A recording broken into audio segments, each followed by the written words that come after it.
you aren't actually reading this. Your eyes are moving, your brain is scanning for keywords, but the you inside, the part that weighs, judges, and wonders, has been offline for years. Here is what no one is telling you about the death of the mind. We haven't just lost our attention spans. We've lost the biological capacity to be wrong. We're living through the great flattening. We have access to the sum of all human knowledge in our pockets. Yet we are arguably the most intellectually helpless generation to ever walk the earth. You feel it, don't you? That mental itch.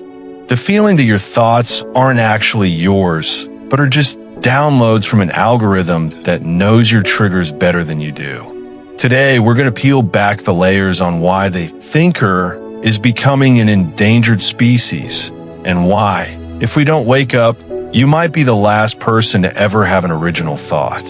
We've been told we're in an information age. That's the first lie. We are in the curation age. Critical thinking requires friction. It requires you to hit a wall of information that makes you uncomfortable, to sit with it, and to dismantle it. But our world today is built to be frictionless. Think about the last time you truly changed your mind about something important. Not a favorite color or a movie preference, a core belief. If you can't remember, it's not because you're right about everything. It's because the walls of the digital room you live in are made of mirrors. Why does this matter? Because a society that cannot think is a society that can be programmed. If you can't navigate the gray areas, you're just a tool for whoever owns the loudest megaphone. But here's where it gets truly strange. The death of thinking wasn't an accident. It was a design choice. Let's talk about the biological hijacking of the human brain. We used to think that the internet would be a digital library of Alexandria. We thought that by giving everyone a voice, we would create a global symposium of ideas. We were wrong. Instead of a library, we built a casino where the currency is your dopamine. Scholars like Neil Postman warned us decades ago in his seminal work, Amusing Ourselves to Death. He looked at the transition from typography to television and saw a terrifying shift. When we read, we are active. We have to decode symbols, hold concepts in our working memory, and visualize the arguments. When we watch, we are passive. Postman argued that we wouldn't be oppressed by a big brother who bans books, but by a system that provides so much junk information that no one wants to read them. Critical thinking is what psychologists call System 2 thinking. It's slow, it's taxing, and it's energy expensive. Your brain, which evolved for survival on a savanna where every calorie counted, naturally wants to stay in System 1, fast, reactive, and lazy. The algorithm is a parasite that feeds on System 1. It gives you the conclusion without the work. When you see a 60-second clip on social commentary, you aren't thinking, you're matching. You're checking to see if the speaker's vibe fits your team. If it does, you hit like. If it doesn't, you keep scrolling or leave a hateful comment. The thinking part of the process, the part where you ask, what is the hidden premise here? What is the counter-argument? Has been bypassed entirely. We have replaced the struggle of thought with the comfort of recognition. But here's the twist. It's not just that we're lazy. It's that we've been convinced that feeling is the same as thinking. Have you noticed how every debate now ends with "this is my truth"? But truth isn't a possession. It's a destination that you have to travel toward. If you start with the conclusion because it feels good, you aren't a thinker. You're a fan. And fans are the easiest people in the world to manipulate. To understand why we've stopped thinking, we have to look at where we used to do it. Historically, thinking was a social, messy, outdoor activity. It happened in what sociologists call third spaces, places that weren't home and weren't work.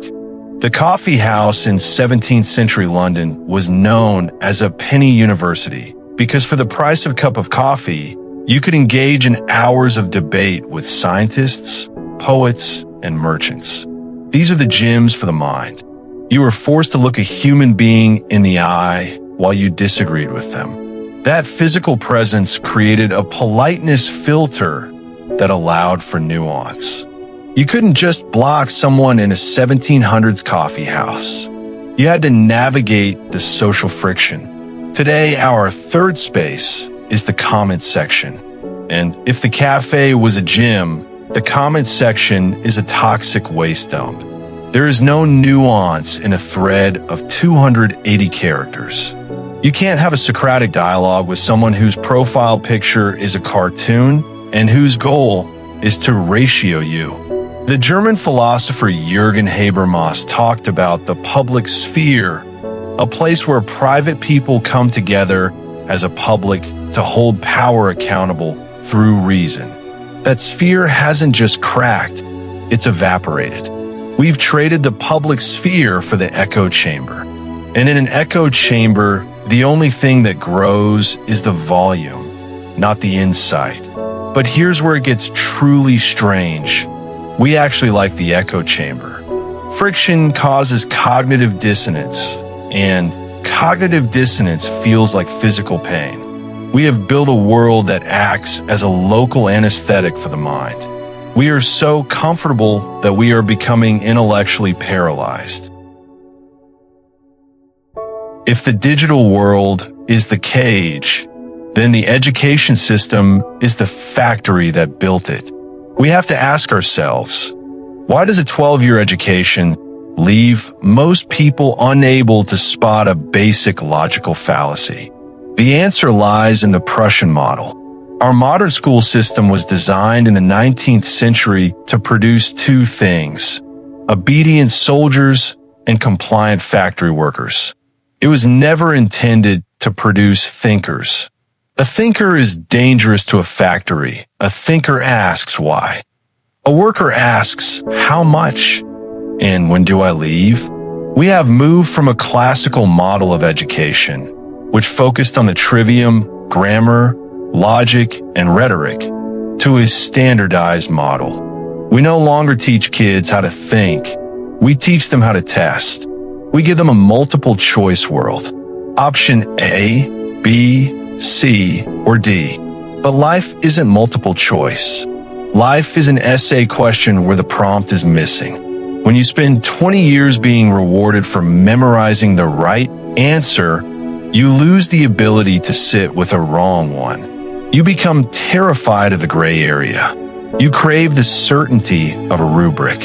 This is why, as adults, we gravitate toward political ideologies that give us a cheat sheet for life. We don't want to investigate the complexity of economics or sociology. We just want to know which bubble to fill in so we can feel like we've passed the test of being a good person. Is it any wonder that critical thinking is dead when we've spent our entire lives being punished for the curiosity that leads to it? We have mistaken literacy for intelligence. Just because you can read the words doesn't mean you can understand the subtext. Let's go deeper. George Orwell, in his masterpiece 1984, introduced the concept of newspeak. The idea was simple. If you shrink the language, you shrink the range of thought. If you don't have a word for freedom, you can't have the concept of freedom. We are seeing a modern, voluntary version of newspeak. Our vocabulary is shrinking. We communicate in memes, emojis, and acronyms. This isn't just about being casual. It's about the loss of precision. Think about the word nuance, or ambiguity, or paradox. These aren't just fancy words. They are tools. They're the scalpels of the mind. If your only tools are based in cringe or left and right, you're trying to perform brain surgery with a sledgehammer.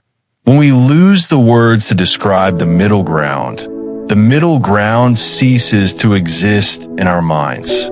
We start to see the world in high contrast black and white.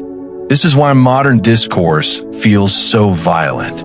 If you don't have the linguistic tools to say, I agree with your premise but disagree with your conclusion, the only option left is to see the other person as an enemy. Language is the architecture of the soul.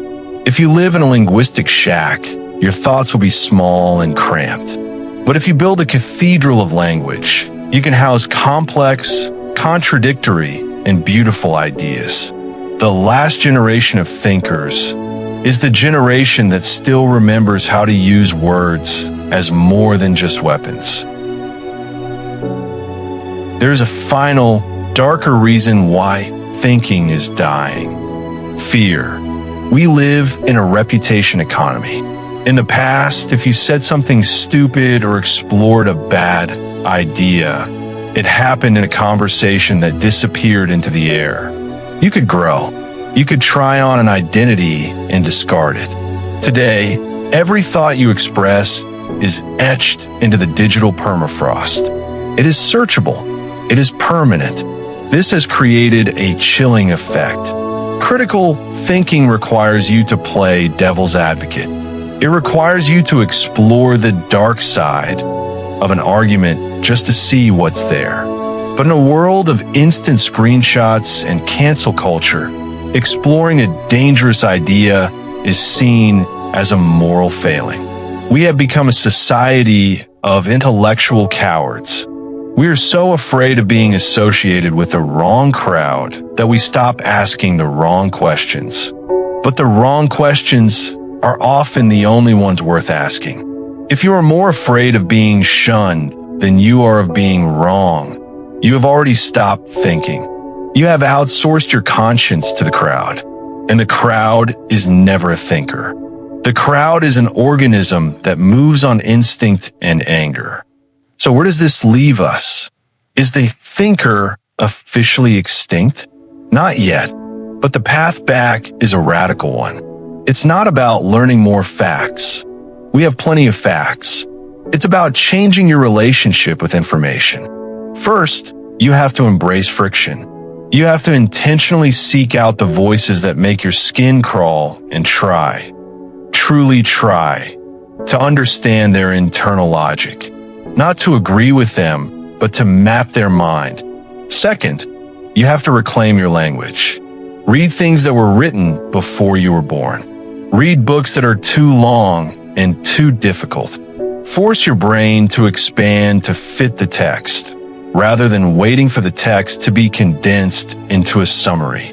Third, you have to find your third space. Find a place where you can talk without a screen between you. Find people who love you enough to tell you that your idea is half-baked and illogical. The last generation of thinkers isn't dead yet, but we are on life support. If you've made it this far, if you've sat with these uncomfortable thoughts for this long, you are already the exception. You have the friction back. Don't let it go. The screen is going to fade to black in a moment. Your phone will buzz. An algorithm will try to pull you back into the System 1 loop. It will offer you a reel or a short that makes you feel angry or validated. That is the moment of choice. Will you go back to the mirror, or will you step out into the field? The choice to think is the most rebellious act you have left. Don't just like this video. That's the easy path. Instead, leave a comment that actually challenges one of my points. Use more than 10 words. Force your brain to work. Write an essay in the replies. Argue with yourself. And if you want to find your way back to the field of thinkers, stay here. We're going deep into the woods, and we aren't coming back until we find the truth. Wake up. The world needs you to think again.